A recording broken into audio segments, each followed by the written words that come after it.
A cúpula dos líderes dos BRICS vai discutir temas relacionados à possível expansão do grupo.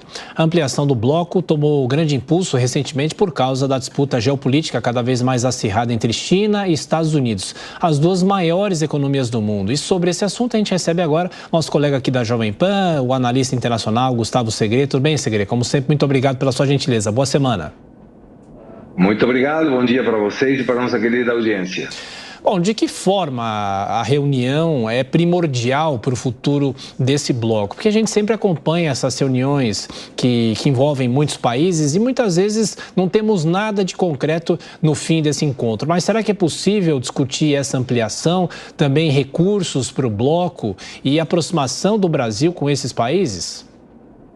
Bom, o Brasil é um membro pleno, né? Lembrando que o membro foi constituído, os BRICS, não como um bloco político, Thiago, e aí é importante essa definição.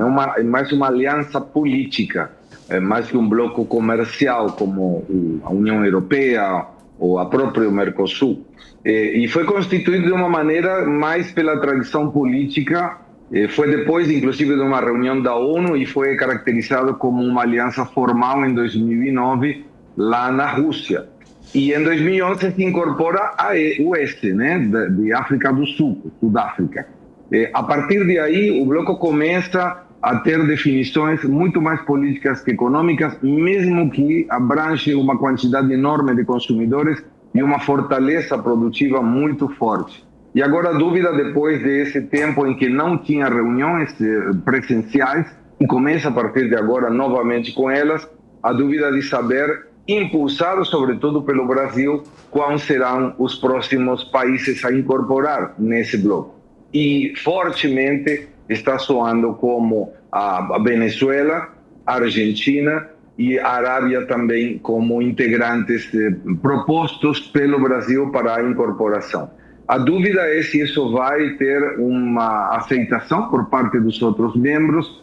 E o que a gente observa, avaliando os resultados até agora concretos, é que se trata mais, como você mencionava, de uma contraposição aos blocos capitalistas e a fortalecimento dos Estados Unidos, impulsionado por uma China que está crescendo, mas que intervém no mercado financeiro e comercial de uma forma não livre mercado. E isso assusta um pouco. Sobre essa expansão, Segre, que você citou que vai ser discutida na cúpula do BRICS e que vai ser um dos principais pontos, inclusive, sobre o qual esses integrantes, esses países vão se debruçar. E citando mais uma vez o que você destacou, essa possibilidade de integração, de adesão da Argentina e da Venezuela, falando de países aqui da América Latina, que é um movimento defendido pelo próprio presidente Lula, há vários pontos de atenção sobre isso. Muitos analistas têm chamado atenção para essas questões.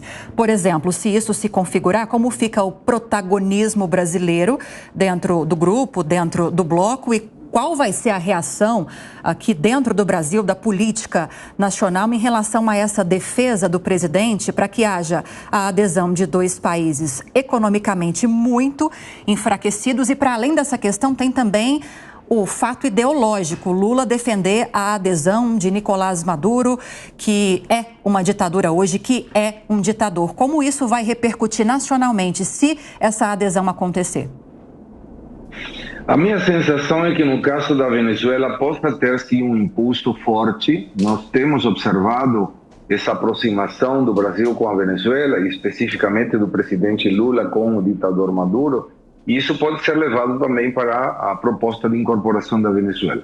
No caso da Argentina, Lívia, eu tenho algum receio em função de que o Brasil continue insistindo com a Argentina, sobretudo em função do resultado das primárias da Argentina. Seria um tiro no pé para o presidente Lula propor a incorporação de uma Argentina que possa mudar ideologicamente de fação a partir das eleições de outubro. Imagine que o Lula poderia propor a Argentina para ter uma proximidade com o governo do Fernandes, não com um governo liberal, seja da Bullrich ou eventualmente do Milei. E seria ter, de alguma maneira, a possibilidade de que essa proposta de incorporação, através do presidente Lula, seja negada pela própria Argentina, se ganha Bullrich ou se ganha Milei. Então, diplomaticamente, não seria válido. De qualquer forma, o importante é entender que não é um bloco comercial, tanto que não tem acordos de diversidades em termos de impostos, por exemplo. O bloco econômico sempre fortalece a maioria da incorporação comercial, ou seja, que um país membro possa vender para outro país membro e comprar dele com menos impostos de importação. Isso não está sendo avaliado dentro dos BRICS. Então fica muito claro que é uma questão de aliança ideológica, política, com recursos, sobretudo da China, para fortalecer através do Banco dos BRICS projetos de infraestrutura e sustentabilidade dos sócios e de outros países que não são sócios. Por isso também não quadra essa urgência do presidente Lula de propor a Venezuela, porque a Venezuela pode utilizar os recursos do BRICS sem ser membro pleno. Agora as perguntas dos nossos comentaristas, começando por você, Amanda Klein. Amanda? Segre, bom dia, bom falar com você. Segre, eu não resisto. Você está aqui, eu vou ter que te perguntar de Argentina. Não tem jeito. Você já introduziu ao tema ao mencionar essa mudança de poder possível, até provável mudança de poder, porque as primárias apontaram para o favoritismo, tanto o candidato ultraliberal Javier Milei, como também da centro-direita como um todo, com a Patrícia Bullrich também.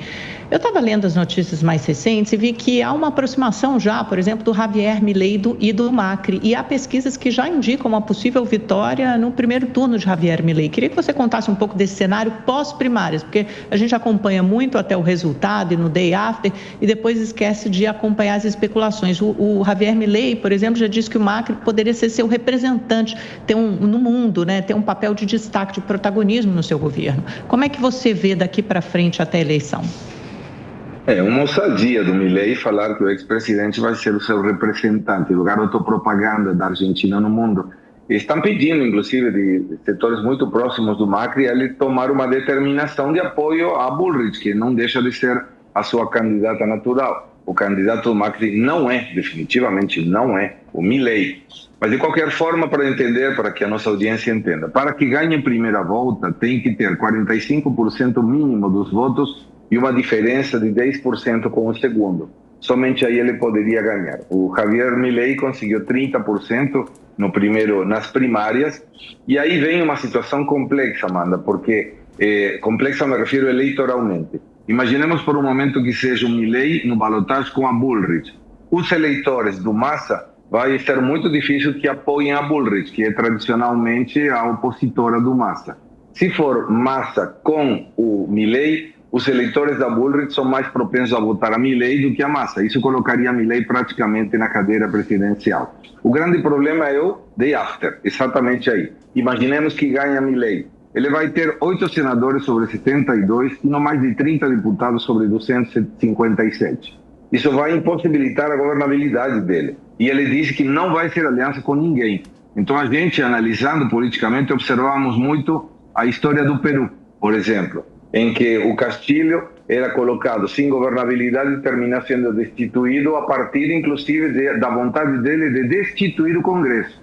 Então é uma situação que politicamente o Milei parece vai ter que ter um pouco mais de flexibilidade se ele quiser, se ele for eleito, claro, se ele quiser ter uma governabilidade para não estourar pior ainda a economia argentina.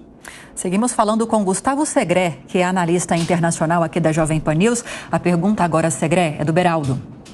Segre, bom dia.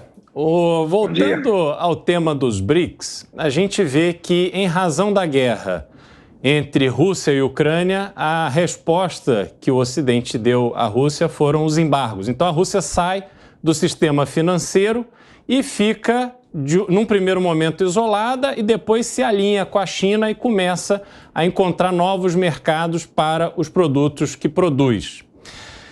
Você enxerga que essa articulação da China, que vem com essa nova Rota da Seda, fazendo investimentos bilionários em vários países para avançar a infraestrutura, tem investido muito na África para expandir a produção agrícola. Você acredita que os bancos dos BRICS, ou os BRICS estão sendo, essa instituição está sendo utilizada para formar uma segunda cadeia de comércio mundial que fique à margem desse embargo e, com isso, dê fôlego à Rússia nesse embate mundial entre Estados Unidos e Europa, China e Rússia? Na prática já é, sem dúvida nenhuma, porque essa aliança da China com a Rússia incorpora uma quantidade enorme, não somente de consumidores, sino também de produção. Eu lembro quando essa seria a segunda tentativa da China para fortalecer investimentos no exterior. Lembro, no primeiro governo do presidente Lula, teve um embargo muito grande em questões de incorporação, de importação de soja. E a contrapartida da China para aceitar a soja brasileira era que o Brasil declarasse mercado livre, uma economia de mercado à China, porque dessa maneira todas as atitudes anti-dumping seriam a partir da OMC e não de uma forma automática ou independente. E aconteceu exatamente a mesma coisa no mesmo momento, nesse mesmo pedido com a Argentina. E aí a diferença era a proposta de investimento, eram 30 bilhões de dólares na época. Agora essa situação colocou a China como um parceiro absolutamente importante e fundamental nesses países. O Brasil já tem investimentos fortes, a Argentina também, Uruguai também, Chile também. E quando você observa de aos poucos, a gente acordou um dia com um monte de investimentos chineses nas economias da região. E quando você vê esse fortalecimento, essa tentativa de fortalecer a importância de uma outra moeda que insiste tanto e a fortaleza dos bancos dos BRICS, observamos que isso é uma estratégia que vai perdurar. A dúvida aí é por que o Brasil insiste tanto, porque de alguma maneira, sem ter uma guerra fria, porque nós estamos falando de armamentos, temos uma guerra comercial muito forte dos Estados Unidos por um lado, com a China e a Rússia pelo outro. Diplomaticamente o Brasil está nadando em águas perigosas, porque em algum momento se aproxima dos Estados Unidos, mas em muitos mais momentos se aproxima da Rússia e da China. Isso pode terminar afetando a geopolítica internacional ou pode pedir uma definição concreta do Brasil, que não seria nada bom que o Brasil tenha que tomar. Conversamos com o analista internacional Gustavo Segre, nosso colega aqui de Jovem Pan. Segre, boa semana, um grande abraço, até a próxima. Valeu. Muito obrigado, até logo.